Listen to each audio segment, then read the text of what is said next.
মৃত্যুর হাত থেকে ফিরে এলাম। কি হয়েছিল আমার, কিভাবে ফিরে এলাম, সেটাই আজ তোমাদের সাথে শেয়ার করছি বন্ধুরা।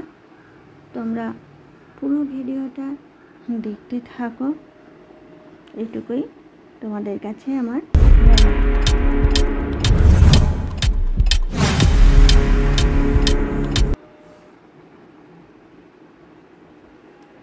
আমার শরীরটা একটু সামান্য ভালো। তোমরা অনেকেই জানো যে আমি অসুস্থ। খুব আস্তে আস্তে আমি ভয়েস দিচ্ছি, অনেক কষ্ট করে। তোমরা পুরো ভিডিওটা দেখো, এটুকু তোমাদের কাছে আমার অনুরোধ। দেখো বন্ধুরা, আমার কি হয়েছিল, কিভাবে ফিরলাম, সেটাই তোমাদেরকে আজ বলছি। হয়তো খুব বেশি কথা বলতে পারবো না, তাও যতটা পারছি তোমাদের সাথে শেয়ার করছি। দেখো বন্ধুরা, ফিরছি, এখন বাড়ি ফেরার পালা।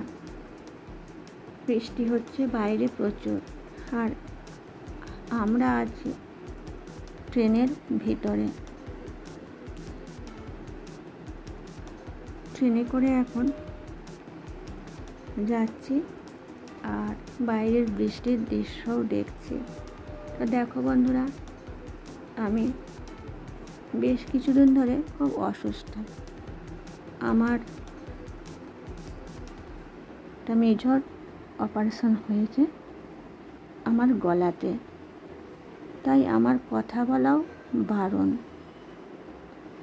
তাই ভিডিও অনেক দিন দিতে পারিনি। আজ খুব কষ্ট করেই আস্তে আস্তে আমি কথা বলছি। আমার কি হয়েছিল শোনো। এই দেখো, এখন আমি ট্রেনের মধ্যে বসে আছি, আর আমার অপারেশন হয়ে গেছে। আমার বেশ কিছুদিন ধরে আমার গলায় ব্যথা ছিল, আর কথা বলতে গেলেও ব্যথা করতো। তারপর আমার ছেলে আমাকে জোর করেই এবং স্বামী দুজনেই ডক্টরের কাছে নিয়ে যায় এবং ডক্টর দেখানো হয়।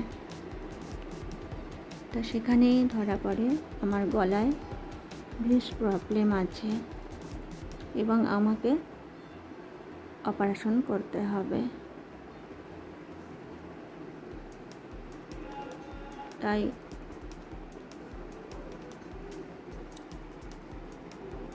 দেখো বন্ধুরা, এই দেখো কত সুন্দর লাগছে বাইরের ভিউটা,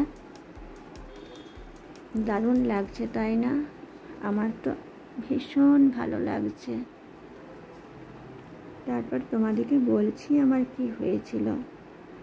এই দেখো, আমরা এখন ট্রেন থেকে নেমেও পড়েছি আর যাচ্ছি।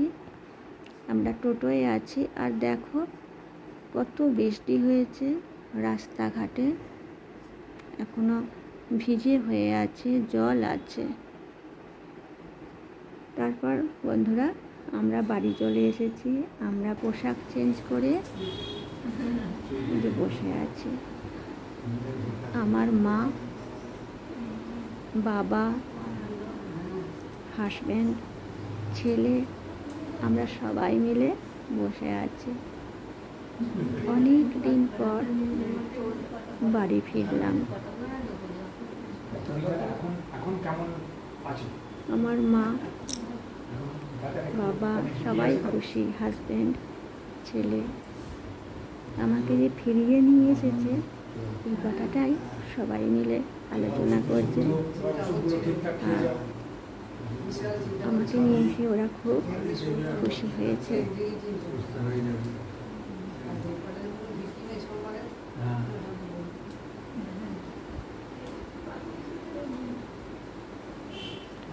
আমি তখনও কথা বলতে পারছিলাম না, খুব সামান্য একটু অনেক কষ্ট করে বলেছিলাম।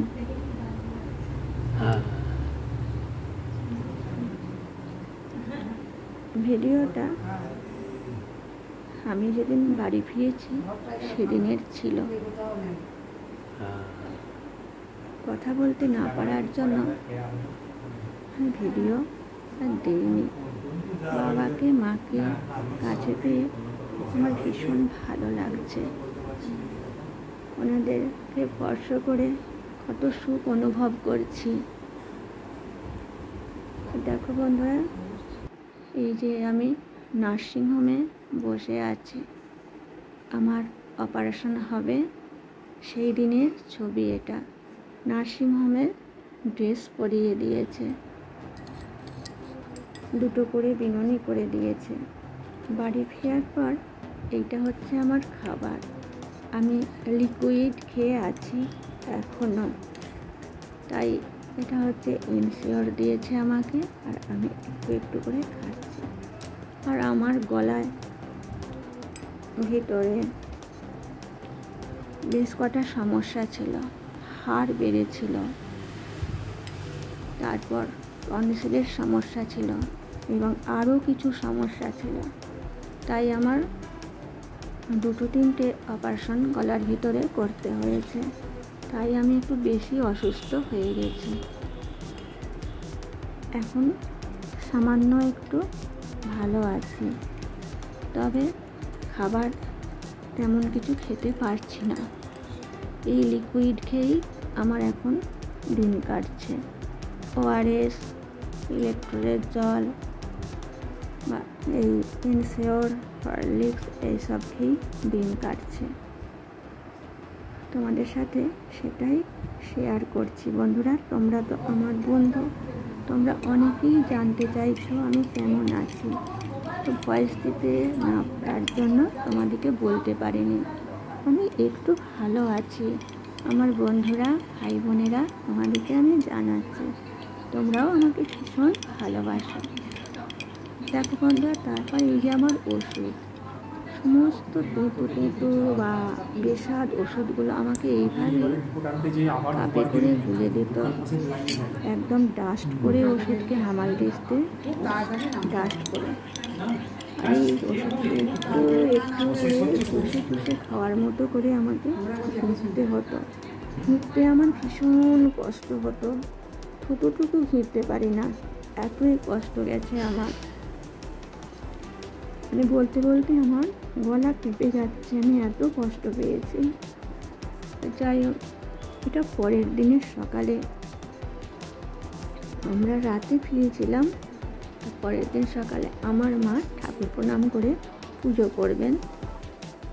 এখন এসেছেন আমার পাশের বাড়ি থেকে আমার বন্ধু আর বন্ধুর মা, ওনাকে আমি কাকিমা বলি, আমাকে দেখতে এসেছেন। সঙ্গে এনেছেন কমপ্লান, বিস্কুট।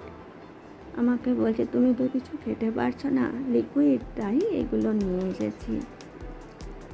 তা আমি তো কোনো কথাই ওনাদের সঙ্গে তখন বলতে পারিনি, চুপ করে শুধু শোনা ছাড়া আর কোনো আমার উপায় ছিল না। ওনারাও আমাকে বলেছিলেন তুমি রেস্ট করো, তোমার কথা বলার দরকার নেই। এখন খুব কষ্ট করে কথাটা বললাম আস্তে আস্তে। তোমরা একটু বুঝে নিও, তোমরা আমার পাশে থেকো, সাথে থেকো, আমিও আছি তোমাদের সাথে। আর আমাদের বাড়ি উঠানের কিছু গাছপালা তোমাদের সাথে শেয়ার করছি। আর ভালো লাগলে তোমরা আমার চ্যানেলটি সাবস্ক্রাইব করে লাইক, কমেন্ট, শেয়ার করে আমার পাশে থেকো বন্ধুরা। তোমরা দেখো আমাদের বাড়িতে কত ফুল হয়েছে। আমি ভিডিও আবার দেওয়ার চেষ্টা করব।